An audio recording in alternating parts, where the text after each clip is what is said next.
Arta Kawakami alongside Adriano Carazza will take along for Toyota later on, with Yamanaka starting this race. Subaru with Angel Nostroza also at the wheel. Genesis line up 7th with Dean Helt starting this charge for them. Jun Hashima for Ferrari lines up P8. 9th position, Yusuke Goto for Chevrolet. 10th is Mercedes-AMG with Guy Barbara starting their charge. Then it's Audi and Daniel Penko, the Spaniards. And Mazda completing the 12-driver strong field with Robbie Heck. Now, the only dry compound of tyre that the teams have are the medium compounds. And as the track is dry, they are all starting on the mediums here, Jimmy. Now, it's a rolling start, so we shouldn't expect any dramas down towards the first corner. But up the rise through Eau Rouge and Raidillon, there's a good chance of some overtakes.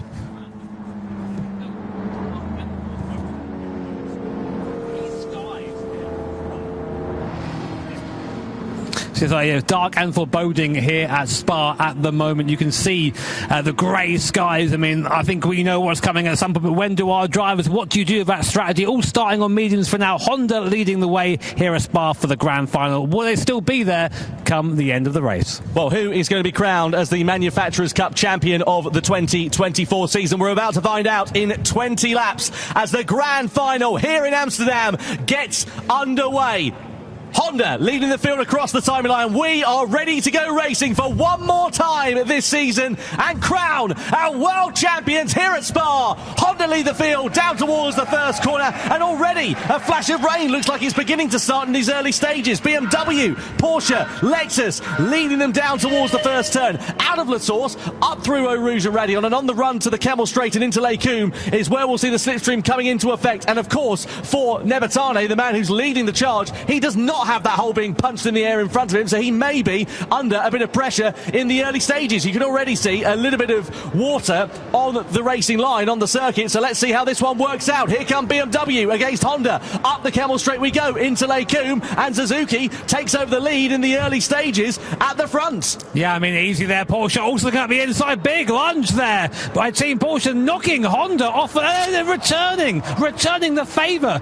Team Honda, big slap there. I think that's Nebatane at the wheel there of that Honda. I mean, all's fair in love and war, but I'm not sure the stewards will agree with that one. It's a marathon, not a sprint. That's what you've got to remember in this race. You can't win it on the first lap, but you can certainly lose it. Toyota getting into the back of Porsche there, and also in turn pushing Honda a little bit wide. It's aggressive, it's feisty. Honda now side by side with Toyota through Ix as well. Toyota with no room. Genesis trying to find their way through. They've got momentum. This is scrappy here, lads, in the opening lap of this one. Genesis now side by side with Toyota down through Pouon. 2x2 through there is a little bit brave. Toyota managed to get the better of Genesis, or do they? Because they still run side by side on the exit. That's going to shuffle them out and allow Subaru to come back through and try and challenge them for position, and do so. So Toyota, the big losers on the opening lap, they've lost 2 places from where they started. Yeah, massive start there, but Dean Helt in the Genesis car really getting his elbows out early doors. I mean, Dean's definitely that sort of driver. He'll make the move if he needs to, but then understeering through the first stab, though, that allows Team Subaru to try and get into Nostroza in the car for them at the moment. But that's a small gap now opening up between the first, second, third and fourth, and that second pack in fifth backwards. But at the front, Team BMW have just bolted away at the moment. Suzuki at the wheel, we know how quick he is in that BMW, and just showing it there, taking the place early, and he's just cleared off.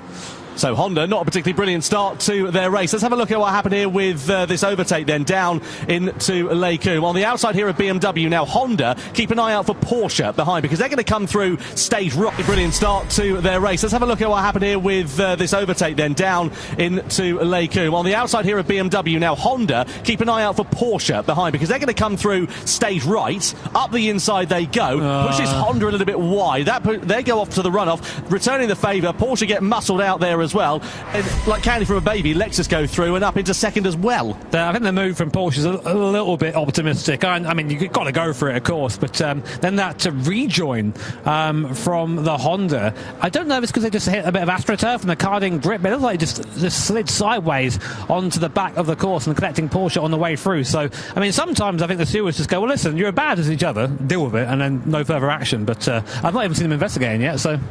No, it seems like it's been indeed a racing incident, because, as you say, there's been nothing flashing up on our timing screens. Up we go in towards Les Combes. And Porsche sitting there in third place and not close enough to mount a challenge to Lexus at the moment. Benjamin Engsay behind the wheel of that car, the Hungarian driver who was made an emphatic debut earlier on this year. If you remember back to World Series 2 in Prague, challenged for the victory right up until the final corner. And I dare say if that track had been a couple of 100 metres longer, he would have been on the top step of the pack. It all came down to tyres in mixed conditions. So let's see whether they can repeat that feat here tonight. Genesis versus Subaru, Ferrari and also Chevrolet, four abreast. Look at this. How do you thread the eye of a needle? Ferrari are going to outbrake themselves and go straight off into the Ardennes. Chevrolet left to pick up the pieces there. Well, and somehow Genesis and Subaru managed to emerge without any problems as Mazda have picked up a 1 second penalty. I love that Ferrari there, where they were heroes for approximately a second and then just completely off they go. But Nebatani in the Honda there, just about clinging on inside that top four at the moment to the back of Porsche. BMW is still there with Suzuki, I think gradually, very slowly putting away from the cars behind. Just seems to have that little bit more speed in these early stages. But it's a team game. They're throwing on lap 2 of 20 and each team still has 2 drivers yet to go, so it's far from over, but BMW, your early leaders. So Subaru there in the wheel tracks of Genesis. I mean, that's good for them because it'll help them with their straight line speed deficit that they've been struggling with as Mazda just drops down after that penalty to last position in this one. Angel Nostroza behind the wheel of that Subaru, a Porsche man for many years. If you remember back to the World Tour, as it was named then, back in 2019, he burst onto the scene by taking victory for Team Porsche at the World Tour event in Tokyo, and we'll be keen to see what is going to happen here for the team of Subaru.